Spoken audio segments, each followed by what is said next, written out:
Good evening. Welcome to the events and commemoration meeting. Tonight is June 16th. It's 5:30 p.m. If we could get a roll call, please. Mrs. Cooper? Here. Mr. Capel? Here. Mrs. Crawford is absent. She will be here in just a minute. Okay. In the meantime, I will make a motion on the approval of the minutes from the May 19th meeting, Second. seconded by Mr. Crawford Capel on this committee. I just now realized that. Totally coincidental. Roll call, please. Mrs. Cooper? Yes. Mr. Capel? Yes. 2 yeas, motion approved. Thank you. Seeing no unfinished business, I'm going to move on to new business where we have the 4th of July. There is an application in your packet.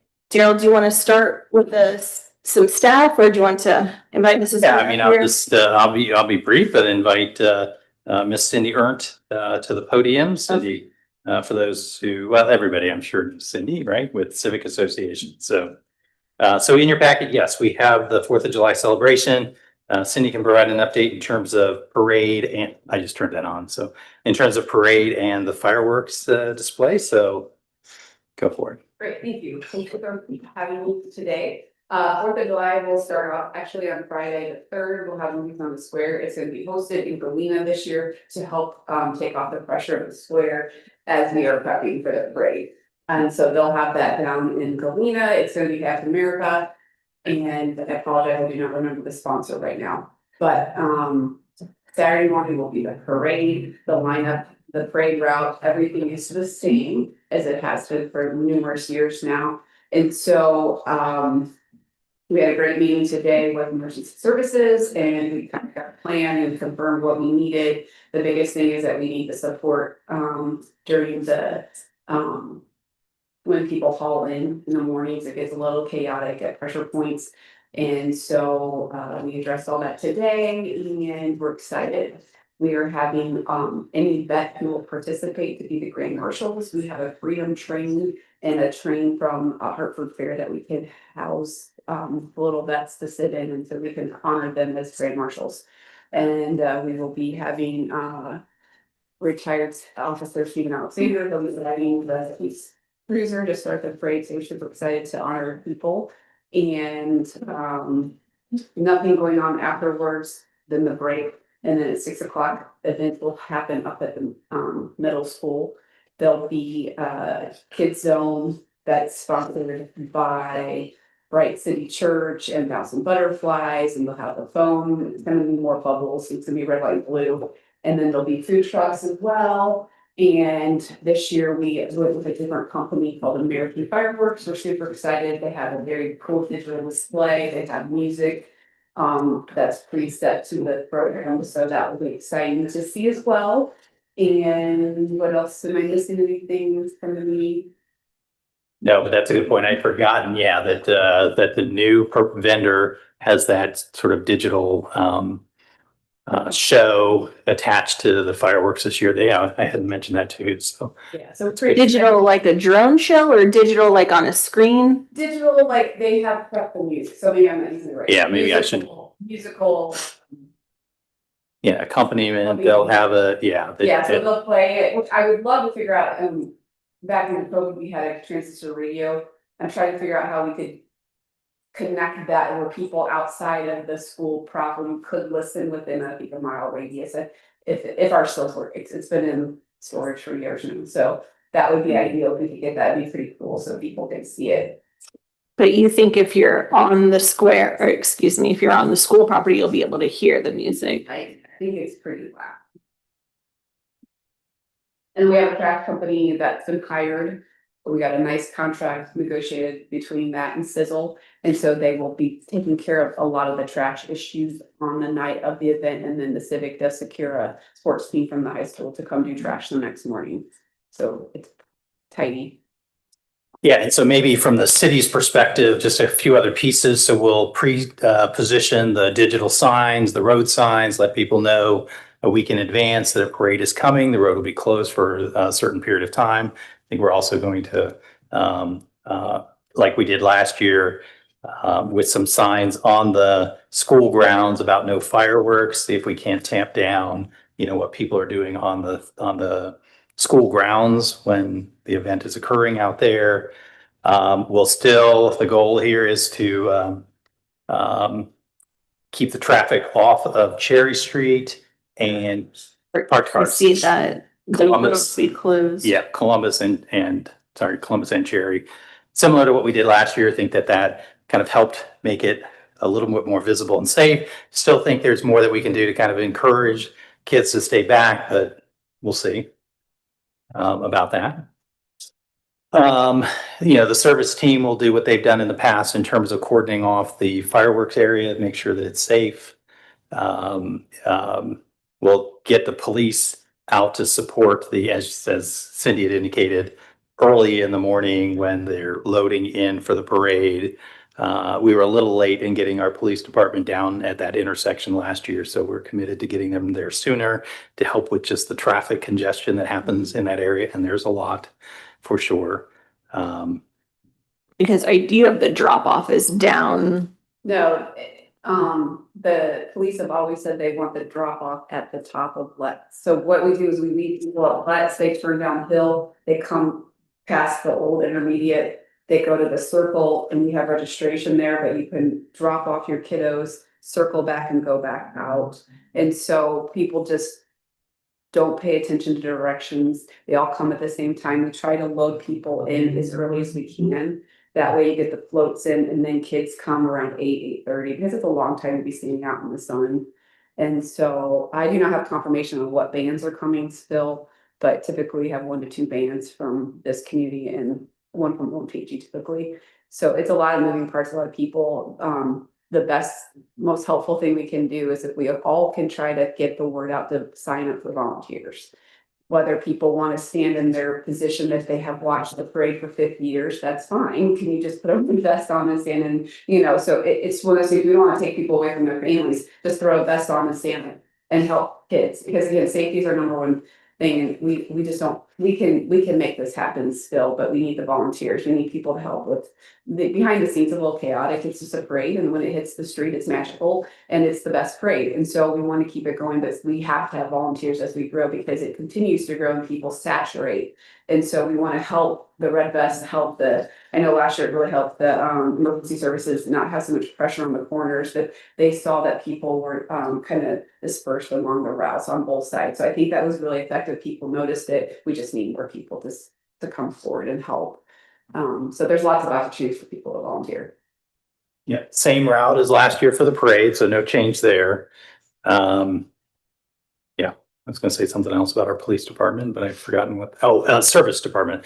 So as we've done in the past, our service team and our sanitary team, they have come in to help support the police department by blocking intersections with some of the city's larger vehicles as additional safety features. So we'll do that again this year.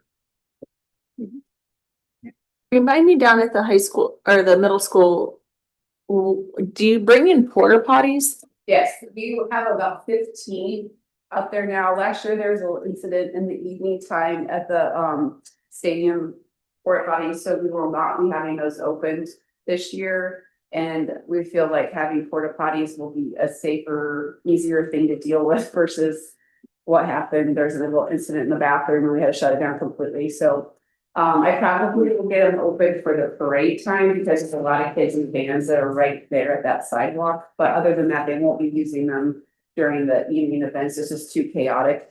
We really want to make sure with the state, like, that there's no kids on the stadium. So we'll be announcing that a lot. We know that there were kids running through the stadium in the grass and behind the scenes kind of thing. And it was pretty close where they actually could see them from me to you. And so they're this is a new company, they are very strict, and we appreciate that fact. So the announcements will be going all night long, and hopefully that some PSAs will go out either in the video or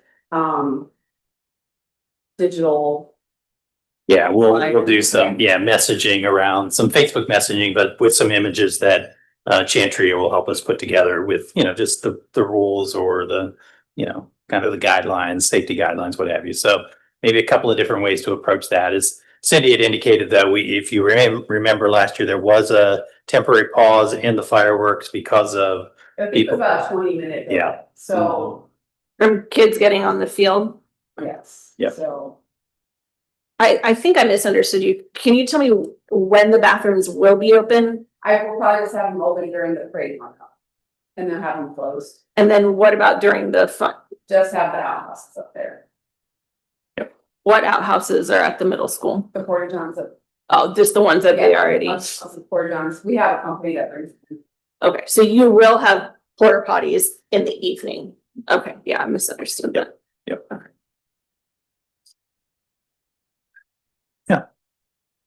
so I think it's going to be a great event. I mean, at this point, it is a Saturday, makes it maybe a little bit different. So either way. We will meet on Thursday the 2nd while city staff is on the job, and we'll make decisions for backup plans if there's any issues with With what? weather. If we anticipate. Hot and sunny. Is what I'm anticipating. Well, not too windy. You don't want it too windy for fireworks.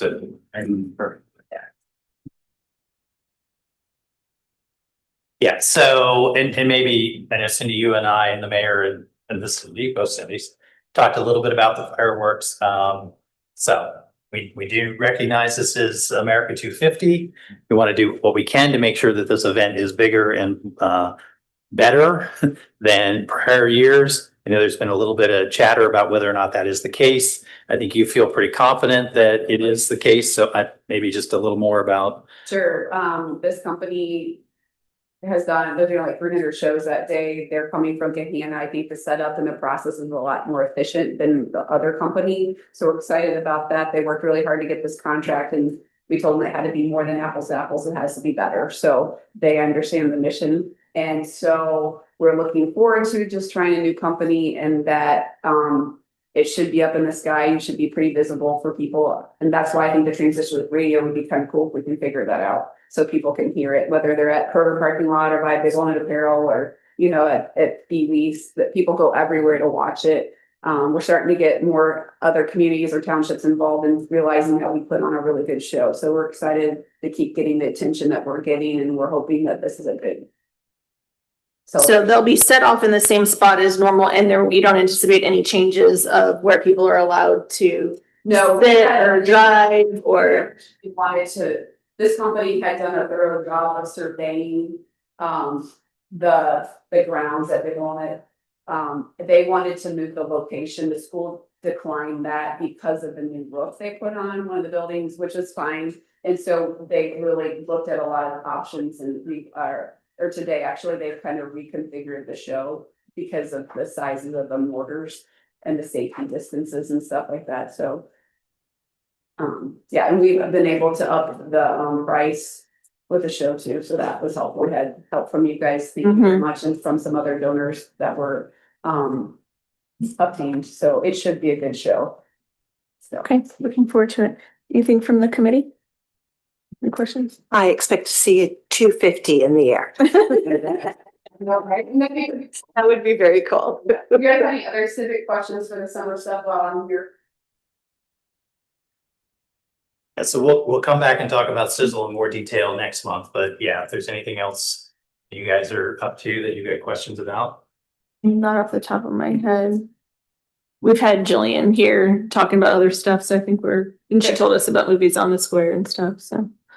Cool. I feel informed. Great. You? Yeah. Okay, thank you for Thank coming. you for the support. All right, thank you, Cindy. Oh, one more thing. We're gonna announce for the record the sponsor for the movies on the square that'll be in Galena is Primrose School. So there you go, we'll get that on the record.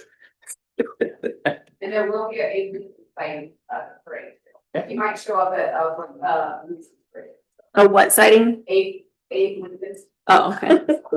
I thought Captain America was coming. All right. Well, that's the movie. Oh, Yeah.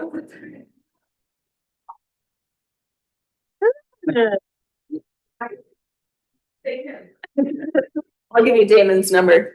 Oh, You know, I just remembered that I was trying to pitch the idea of Dave Martin as Uncle Sam, All oh, that. right? I saw Mr. Martin walking around the square today. Did you guys see him? Yeah, with this cane. Yeah, he looks good. Okay, moving on to other new business. And maybe just one other thing, in there, the public parking map, it does show J.R. Smith Park. Again, J.R. Smith will not be a place for people to park this year. So that's, gonna have some impact on people's choices as it relates to the parade itself. So just FYI, we'll update the map and make sure that people are aware that it's. So we don't have any additional ceremonies or anything going on that would take up our Correct. parking on the That's square of the Granville parking lot. That's- So that's- that'll be. That's exactly right. Yep. Okay, Okay. thank you. Like every time I drive by UDF, I think we're in a race, like the UDF versus J.R. Smith, because they both look exactly the same, just like a dirt pile. And I'm like, which is gonna come? That's the stuff that goes on in my head when I am driving. Okay, moving on. The additional new business is the Labor Day market, which I see Mr. Linton made it from Mansfield, rushed all the way down here. Anything from staff? We just want to Yep, bring Dean, Mr. Linton up. Come on up and tell us about the event. Hi, know everybody except maybe you. Oh, nice to meet you. Damon Capel, you Damon Sunbury Capel, City yep. Council. You. What's up? I met you before. Oh, well, we gotta get you guys to meet each other. Okay. It's pretty much the same thing as we've been doing since we've taken over from the Lions. As you know, when the Lions used to do the ox roast, I think it was much more involved. We didn't, we don't have the manpower to do an ox roast, so we just opted for food trucks instead. The thing has shifted a little bit. I think originally, and it was before I arrived in town, so I know, I think at one time it was mostly an antique show. But it's kind of evolved into more of a flea market type thing. And we don't put any kind of restrictions on, who the vendors are. I mean, they could be just about anything, but we do have vendor guidelines that we've implemented. So if there's anything obscene or things like that, we have grounds to remove those people. We do parade through there and make sure the things that are there meet the guidelines. In terms of vendors, I think I just checked to see before I got here. We currently have 50 vendors that have signed up already. We expect close to 100 when we're done. We have 5 food trucks that have signed up so far, and we might add one or two more, but that's it. We're being much more conscious on the types of food trucks. We want to make sure that we have a good variety. I think right now we have 1 ice cream truck, 1 coffee truck, 1 barbecue truck, 1 Thai truck, and 1 like a chuck wagon type thing right now. So hopefully try to keep that, kind of a variety of things. So we don't end up with 5 barbecue trucks or something like that. That's not a good thing. Mhm. The goal for our Kiwanis Club that sponsors this is really not to make a lot of money. I mean, we've looked at this as, it is our major fundraiser, but it's an event that we do for the community. Mhm. And that's the reason we don't charge an admission. We want people to just come. We try to make it family friendly. We always set up a kids area, and it's mostly for young kids. We have a couple small bounce houses there and some yard games and things like that. The goal of Kiwanis Club really is to develop leadership in our youth. And we do have a very, very strong youth group at the middle school. It's called a Builders Club. That club has been in existence, I think, now for 5 years. And every year they've earned a Distinguished Club Award. And it's the only one in the state of Ohio the last 3 years, and only one of 9 internationally. So it's a pretty big deal. I mean, this club is just unbelievable. We have about 50 members, and we'll be leaning on them and also our key club at the high school to help oversee this event. So they'll be there, and they help do trash. They help us with, we usually have like a water station, Gatorade station. They help run the children's area. And then some of the Key Club kids will help us go around and make sure the vendors are getting all their needs met. So we lean heavily on those kids because, you know, it's hard to get adults to volunteer to be a part of a service club. And a lot of work that we do as the adults is to develop these leadership skills in our kids. And that's a big part of what Kiwanis is. And I'm really excited of how it's grown in the years. I think we charted in maybe 2017, 2018. And we've really, I think, come a long way with some of the things we've been able to do in the schools. And that's pretty exciting. And it's due a lot to some of the leadership. Mrs. Knight is is the adult leader at the intermediate or at the middle school. And Angie Holmes is the adult leader at the high school. So they partner with one of our Kiwanis members to help those kids.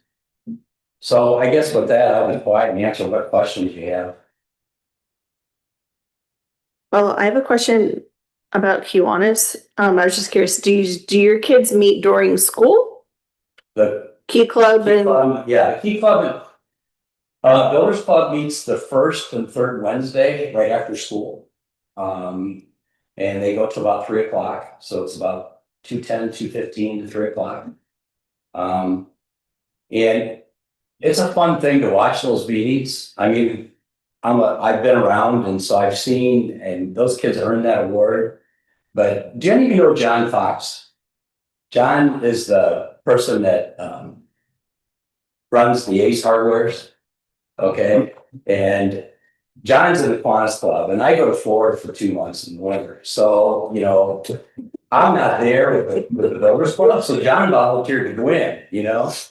And I came back from Florida. He said, Gene, he said, I just sat there and watched them. He said, the kids, they take over. I said, well, that's what they're supposed to do. You know, we're trying to build leadership. But the president runs the meeting. I mean, they have a secretary that calls attendance and takes minutes. And I'm going to tell you, it's pretty efficient to watch. And it's pretty fun to see how far they go. And what's really cool is some of the kids that get elected. I'll never forget this. There's a young lady who was elected president 2 years ago. And when she ran for president, they have to give a presentation. Why they think they would be a good president or a good secretary, a good treasurer. That's part of what they have to do. And she said, I want to be a president because when I got into the club, I was afraid to talk to anybody. And she says, I think I'm ready to lead this club. And I was really impressed. And she got elected and she did a great job. So it's really neat to see the steps that the kids take. And I'm going to tell you, we have 6th graders now because there's 6th graders at the school. And they're running the thing. I mean, they ran for office this year. We elected a president next year. It's going to be 7th grader. And I think 3 of the 4 officers are 7th graders next year, of the main officers. So the 6th graders, boy, they're coming in and they see what's going on and they want to be a part of it. So it's kind of so fun to cool. see. And I saw with your club too that I shared on Facebook. I saw a post about a ticket fundraiser for is it Cosmic Yeah, Cosmic Baseball. Baseball? Yeah, I got a ticket because I was like, that looks Yeah. really like a cool fundraiser. Ticket sales have been slow, but that's a great event. It's basically, they turn all the lights off and they turn on, it's at the Columbus Baseball Stadium. Huntington. Yeah, Huntington Field. And they turn all the lights off and they have like black lights. And then everything is done in, you know, fluorescent colors. And I guess it's just a It looks really spectacular cool. show. It's really fun. And they play baseball, the ball, you know, illuminates and I think it's a lot like the Savannah Bananas, but toned down a little bit if you've ever seen their stuff. That's fun. So it should be a fun evening and be a lot of fun. Are you seeing a lot of the middle schoolers continue on when they get to Yeah. high school? That's good. The young man that just graduated, Parker Holmes, he graduated this year. We had 3 kids that graduated that had been part of the club since its inception. It started when they were 8th graders. And Parker was president as an 8th grader of the Builders Club and was president all 4 years of Key Club in high school. Well, So he just graduated. And we saw 3 kids that went all the way through. But at the high school, what they do, it's kind of neat because and I think we're going to be able to work some of this stuff into our Builders Club too. With the elementary right next door, Prairie Run Elementary, The high school meets on Tuesdays, and I think they meet Tuesdays a month. They go over and read. They have a buddy program at the elementary there, and where they read with the same child all year long. Very cool. And they really develop some friendships there. And they do that for the first part of their meeting, and then they come back to the high school and actually have their meeting after that.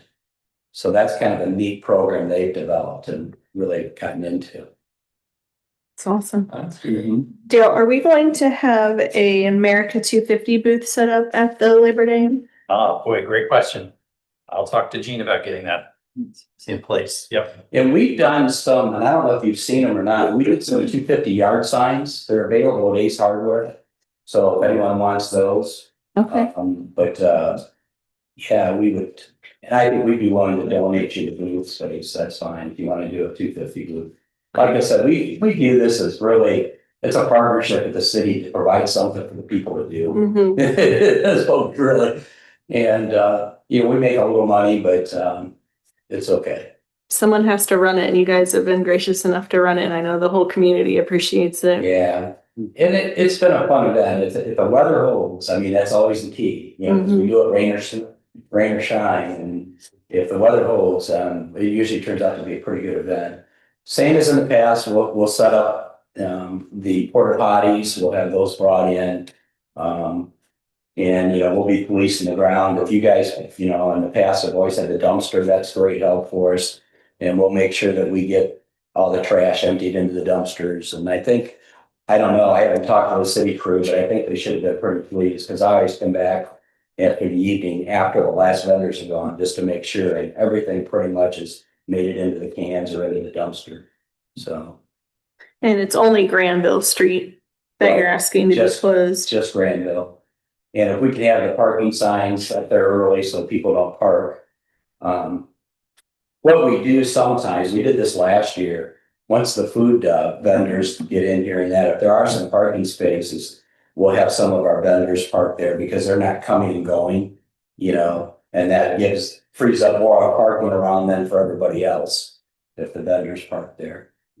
But we won't let them park there if they're going to be leaving. The safety is just not good. Anything from staff? Any concerns from No, staff? we will have the trash. We've already ordered the dumpster, so that should be in place. I have not run this through police and fire yet. I'll do that in service. So if there's any red flags, I'll let you know. But again, it's consistent with previous events. Anything from the committee? Thank you, Mr. Linton. All right. Thank you. Thanks, Gene. Seeing no visitors, we will move on to upcoming events. It looks like there's going to be a rocket launch on June 27th at Freedom Park. Yeah, so I just put a couple of items on here that are going to be happening before our next events committee. So, of course, the Central Ohio Rocket Something Association. They've done launches out at Freedom Park in the past. So their next one is going to be on June 27th, 10 a.m. at Freedom Park. So they gather, I should say, the launch begins at about 11. But they get there about 9:45, 10 o'clock to set up. Whenever we've had rentals out at Freedom Park, we try to alert them that there, could be a rocket launch happening at the same time. Most of them find that an enhancement to what they were doing. Most people don't complain about that, but yeah. Heads up is probably appreciated Yes. nonetheless. Yeah. Yes. But yeah, we've had this ongoing relationship with Corsa now probably 3 years, I think. So yeah. All right, so that's the rocket launch, and then Sunbury Pride is also happening on Saturday, June 27th. That will be here on the square at 11 a.m. So I wrote down originally Sunbury Pride picnic, but the description seems to suggest that maybe it's a little bit more than the picnic that they've done in the past. So I took the picnic. But not enough to warrant coming. No, to the it's event. a 3-hour event, so 11 to 2. So yeah, it doesn't pass the threshold to require formal approval from the events committee. They have indicated that they will bring an ice cream truck as well. So this might be the first year that we see a mobile or a food truck of sorts. But I told the event organizer I'd work that out with them this might be the type of thing that maybe it ends up on the square. Yeah, so it doesn't create any kind of, issue on the street, but, and they'll be using power, but they've used power in the past, so yeah. I think that should be a good event. And then the next item on here will be then the second Saturday market on the square, so, the first, Tell us about the first I was one. gonna say the first, second Saturday market on the square. You could say that Last fast. week. I would appreciate it. So that was Furry Friends. I think, no, I might be a little bit biased, but I thought it was a successful event. They, I should have been counting the number of dogs. I didn't actually do that, although I said I would, and then I didn't because I got It'd be really hard to do. Yeah, it is a lot hard to do, but I'm absolutely convinced there were more than 50 dogs there. There were probably about 200 people over the course of the 4 hours. They had a little splash zone for the dogs. That worked out great. So Workman Fence, yes, it was hot. Workman Fence had set up a nice little temporary fencing area down here, and then we just had a sprinkler going and a couple of small little pools. And so, yeah, I mean, wasn't a lot of dogs in there at any particular time. It was a good number, 2 or 3 at any given time, and they kind of went in and out all day. So that was great. There was a talent contest. Yeah, talent, which basically means, can your dog do any tricks? Mostly dogs. We did have one cat. Did have one cat there, a 17-week-old kitten that the owner is just trying to get acclimated to people and noises and whatever. And that kitten was fantastic. I mean, that kitten was as comfortable as she could be, which is amazing to me. Absolutely amazing to me, around all those other dogs. They had a cat rescue there, so you could, pet some small little kittens and take one home, I guess, if you wanted to. Yeah, and then maybe 15 vendors or so total, some of whom were repeats from last year's farmers market who came, and others which were very specific to the theme of a furry friend. So yeah, turned out to be a real Sounds like nice a event. success. Yes. I was at the. And so the talent contest, the winner of the talent contest, Tricks, was a Australian Shepherd, which probably should come as no great surprise. They're very smart. Yeah. Very smart. Dog. Yes. I said if your dog can sit and shake, it might stand a chance of winning. And did Not going into this one. Huh? well, it did sit, it did shake, it shake with both hands, it curved both paws. And it would go down, so, and then it would come up, stand up. So it's, had a lot of talent. Yeah, exactly. So, and then there was a costume contest as well. So if you dressed your dog up, you could, so the winner, I think what the winner was wearing was the spider costume. I think that's what it was. I don't know. It was cute. Those are great. It was. Yeah. Cute, so. It's really cool. And if anyone's watching this video online, I'll just remind you that everybody that put time and effort into that are volunteers. Yes. And it's just amazing. It takes a lot of time to be able to pull something like that off, just like Mr. Litton said about what Kiwanis does. I mean, everyone is just doing this for the love of Sunbury, for the love of the community, for our residents, for people. And Yep. It doesn't always, they don't always get the appreciation, but I'm going to say thank you. Yeah. So the theme for the second market in July is young entrepreneurs. So it's a similar kind of, they did one last year. So trying to encourage, young people who are thinking about or have some sort of a skill or have some sort of a product that they come and sell their wares, as part of the farmers market. Now, having said that, there will be other vendors again who have traditionally been a part of the farmers market there as well. So, yeah. All right. Did we approve the minutes? Did I miss that? Yes. Yep. Yes. Would you like to be You have an recorded as? edit? No, I thought I came in during roll call, so I'm like, how did I miss that? No, I think you came in during approval of the minutes. Gotcha, okay. We could record you as approved if you would like to be recorded as approved. Not necessary. Okay. All right. So if you can't record a shrug, he's gonna need an audible. Thinking about it. I'm like, it's not, if they pass, then hey, we're good. Thank you. Okay, looks like our next meeting is July 21st at 5:30 PM. You anticipate we will be discussing sizzle. Yes, exactly. Yep. Okay. All right, I'll make a motion to adjourn. Second? Second by Mrs. Crawford. Roll call, please. Mrs. Cooper? Yes. Mrs. Crawford? Yes. Mr. Capra?